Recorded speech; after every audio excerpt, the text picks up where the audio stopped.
Et tout d'abord, on va commencer avec notre collaborateur Julien Dubreuil-Théberge qui va venir nous rejoindre. Salut Julien, je ne sais pas s'il est présent. Salut. Oui, bonjour, ça va Donc, bien? de ton côté, Julien, tu vas nous parler de cette fameuse division canadienne parce qu'évidemment, la LNH qui a décidé de remanier un peu ses divisions en raison de la pandémie. Et cette semaine, tu commences avec la division canadienne qui, évidemment, est probablement celle que beaucoup de gens attendent. Oui, ben en fait, c'est celle aussi qu'on est le plus sûr qu'elle va rester comme elle l'est en ce moment. Donc, selon même les dires de Bettman lui-même, là, ça, c'est pas mal coulé dans le béton pour ce qui est de la division canadienne. Donc, je vais faire un survol des équipes de la division canadienne, de chacune des équipes. Puis, dans le fond, les additions qu'ils ont faites, les soustractions et comment je pense qu'ils vont se débrouiller pendant l'année. Donc, je vais commencer avec les sénateurs d'Ottawa, qui, selon moi, est une des équipes en fait les plus améliorées, même si probablement elle va finir encore dernière. Donc, durant l'été, on a décidé de ne pas re-signer Anthony Duclair et on a laissé partir en fait Anderson. Anderson, en fait, là, probablement qu'il va être sous d'autres cieux.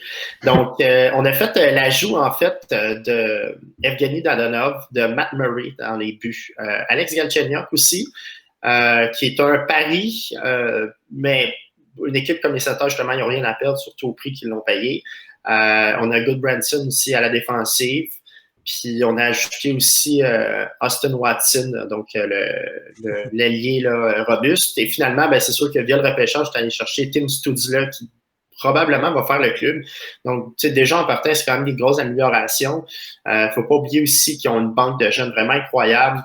Batterson, Sokolov, Formenton, White, Brown, Norris, Brandstrom, Lajoie. Donc, c'est vraiment, là, c'est une équipe qui prend en forme là, la reconstruction va bon train pour cette équipe-là.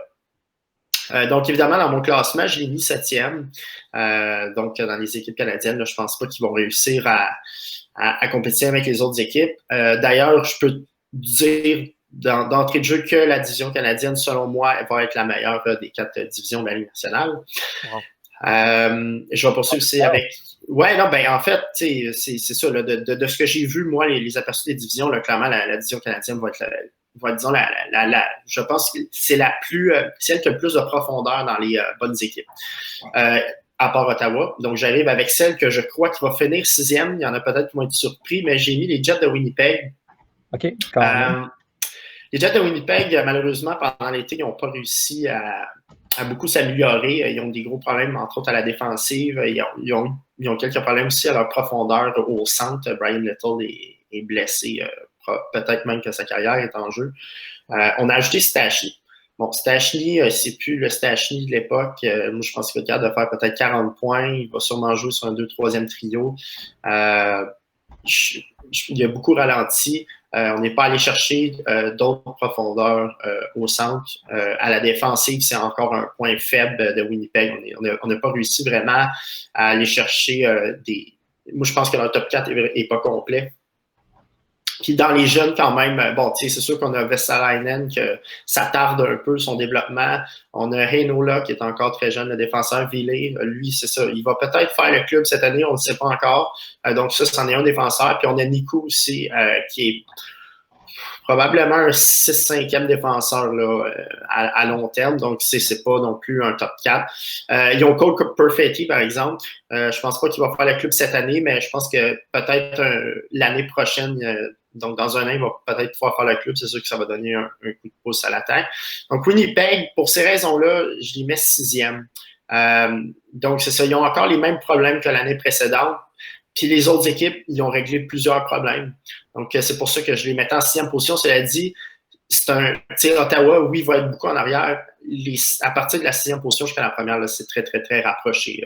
Au niveau des équipes, là, ça peut varier d'un ou 2 points. Donc, je l'ai mis 6e, mais ils vont peut-être finir à 4 points de la 3e position, à 5 points. C'est quand même assez chaud. Ensuite, je vais poursuivre. 5e position, j'ai mis Vancouver. J'aime beaucoup cette équipe-là. Malheureusement, ils ont perdu quand même des gros morceaux. Ils ont un peu repatché ces morceaux-là, mais pas autant qu'ils en ont perdu. Donc, ils ont perdu Toffoli à l'attaque, qui a très bien fait. Ils ont perdu Markstrom dans les buts. Lui, ils l'ont remplacé par Oldby. Ça, il n'y a pas de problème là-dessus. Tanev, qui ont remplacé par Schmid. Schmid est quand même un peu meilleur que Tanev. Il a montré de belles choses à Vegas, en tout cas. Oui, absolument. En fait, c'est là vraiment qu'il a éclos. Par contre, c'est ça. Je regarde la défensive, où on a Schmidt, on a Quinn Hughes. Bon, là, tu as Edler qui est très vieux. Tu as Myers qui. C'est un défenseur honnête. C'est un 4e défenseur, border 5e. Il est surpayé. Bon, Ben, on oublie ça. Donc, c'est ça. Il y a peut-être Ulevi qui va finir par monter éventuellement le défenseur. Ils ont aussi Who, puis Oglander, qui a fait d'ailleurs un très beau jeu la semaine dernière.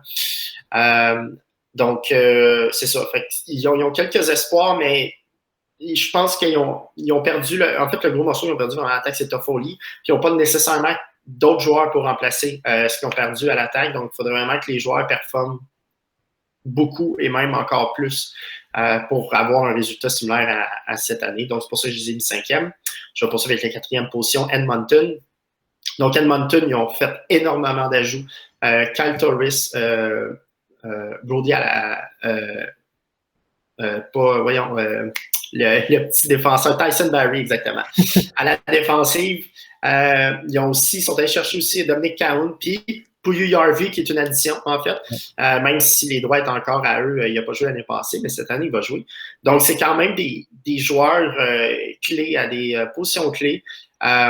Ils ont perdu seulement Athanasio, là, disons, dans les joueurs là, que je pourrais nommer. Par contre, le gros problème, c'est que ça a été statu quo dans les buts.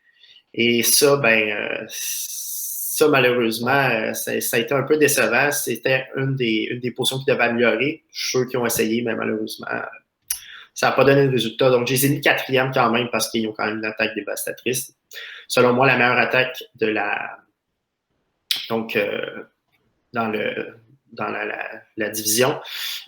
Donc, les 3 premières positions, donc j'ai mis Calgary à 3e, Canadien en 2e, puis Toronto en 1re. Oui, j'ai mis Canadien en 2e parce que, selon moi, c'est eux qui ont, premièrement, de toutes les équipes, c'est eux autres qui ont le meilleur duo de gardiens de but, puis c'est aussi eux qui ont une des meilleures défensives. J'ai regardé les défensives de toutes les équipes. Toronto, ils ont grandement amélioré leur défensive. Oui, ils ont perdu des bons joueurs à l'attaque, sauf qu'à l'attaque, ça va. Ils ont renforcé leur leadership, donc Thornton, Simmons, puis à la défensive, ils sont allés chercher Brody, qui va bien compléter avec Riley, puis Muzzin. Ils ont aussi des jeunes qui poussent à la défensive, comme Sandin, Liljegren, peut-être qui un jour va finir par arriver. Donc, puis le Canadien, vraiment, c'est une équipe vraiment transformée. Le top 4 de Montréal est le meilleur top 4 de toutes les équipes, je trouve, et même leur 6e défenseur, Romanov, qui va probablement être un très bon joueur. Puis à l'attaque, je trouve que c'est aussi des équipes qui il y a plus de profondeur. Évidemment, ils n'ont pas des joueurs élites nécessairement comme les autres équipes. Donc, moi, j'ai mis Toronto 1er, Canadien 2e, Calgary 3e grâce à l'ajout de Markstrom Markstrom et Rittich vont être un très bon duo de gardiens. Vous trouvez ça comment? Mais tu sais quoi, j'ai l'impression que Calgary s'est amélioré encore plus qu'on le pense, peut-être. Avec Markstrom dans les buts, ils ont volé quelques morceaux à Vancouver, en fait. Ouais, puis Calgary, déjà, l'an passé, c'était une équipe qui, en saison régulière, était assez solide. Dans les séries, bon, ils ont perdu contre Dallas, mais c'était une série qui était assez serrée. Ça aurait peut-être pu aller d'un bord ou de l'autre. Puis Dallas, finalement, s'est rendu en finale de la Coupe Stanley. Donc, si on pense aux Flames, j'ai l'impression que c'est une équipe qui, même si elle a perdu TJ Brody, pourrait certainement menacer là, pour la première place. C'est une équipe qui est habituée de jouer dans l'Ouest. C'est une équipe qui est habituée de jouer physique. Puis c'est une équipe qui, peut-être, à cause de ces raisons-là, va donner du fil à retordre à Toronto et Montréal, qui ont un style de jeu peut-être un peu plus rapide, un style de jeu basé sur la vitesse, basé sur la finesse. Je verrais Toronto quand même 2e, parce qu'évidemment, tout le talent qu'on a, notamment en attaque, on a TJ Brody maintenant en défensive qui va aider. On s'est débarrassé de Tyson Barrie du côté de Toronto aussi, qui était malheureusement un peu nuisible là, en défensive. Toronto, donc je les vois 2e, pas très loin derrière Calgary. Et 3e, je vais y aller avec Montréal. Parce qu'on a Carey Price dans les buts, puis tant qu'on a Carey Price dans les buts, peu importe si on n'a pas de marqueur de 30 buts, ça fait le travail quand même. Là. Surtout pour une saison écourtée. Si Carey Price réussit à rester en santé, le Canadien devrait faire partie des séries, selon moi. Oui. Écoutez, moi, pour mon top 3, j'ai été Troisième position, Julien, je pense que tu l'as bien dit en parlant de l'attaque dévastatrice des Oilers d'Edmonton. Et c'est pourquoi je les ai mis en troisième position. Écoute, c'est certain qu'un peu comme toi, je me questionne quant à comment ça va se dérouler dans les filets. C'est certain qu'il y a encore beaucoup de lacunes à ce niveau-là. Mais somme toute, l'équipe a quand même des bons morceaux en ce moment. L'attaque, on sait évidemment ce qu'elle va donner. Puis je pense que voilà, c'est tellement difficile en fait pour moi de faire ça. Je dirais même pas juste le top 3, mais le top 5 a été tellement difficile à faire. Mais écoute, je suis allé avec les Oilers parce que justement, j'ai le sentiment que les Oilers, c'est une équipe qui, même si n'ont pas les reins si solides que ça en défensive et dans les filets, sont capables de marquer tellement de buts que ça devrait quand même bien aller pour eux. C'est pourquoi je les mets en troisième position. Deuxième position, j'étais avec les Maple Leafs parce que, bon, évidemment, oui, ça déçoit énormément les dernières séries des Maple Leafs. En fait, pas juste les dernières, mais depuis les 2 dernières saisons, c'est vraiment un peu, je dirais, catastrophique, sachant l'équipe qu'on a en place actuellement. Mais, somme toute, toutes les pièces sont encore là.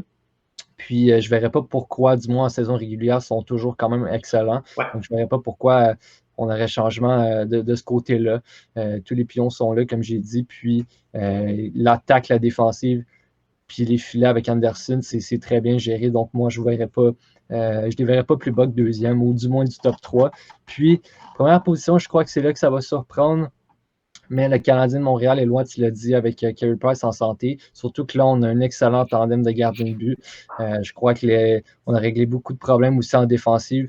J'ai hâte de voir ce que ça va donner à ce niveau-là parce qu'à mes yeux, on pourrait peut-être avoir une des meilleures défensives de la Ligue. Puis l'attaque, somme toute, avec l'ajout de Toffoli, c'est une des grosses pièces qui peut vraiment amener une dimension complètement différente à l'attaque. Ouais. C'est pour ça que je les place en première position.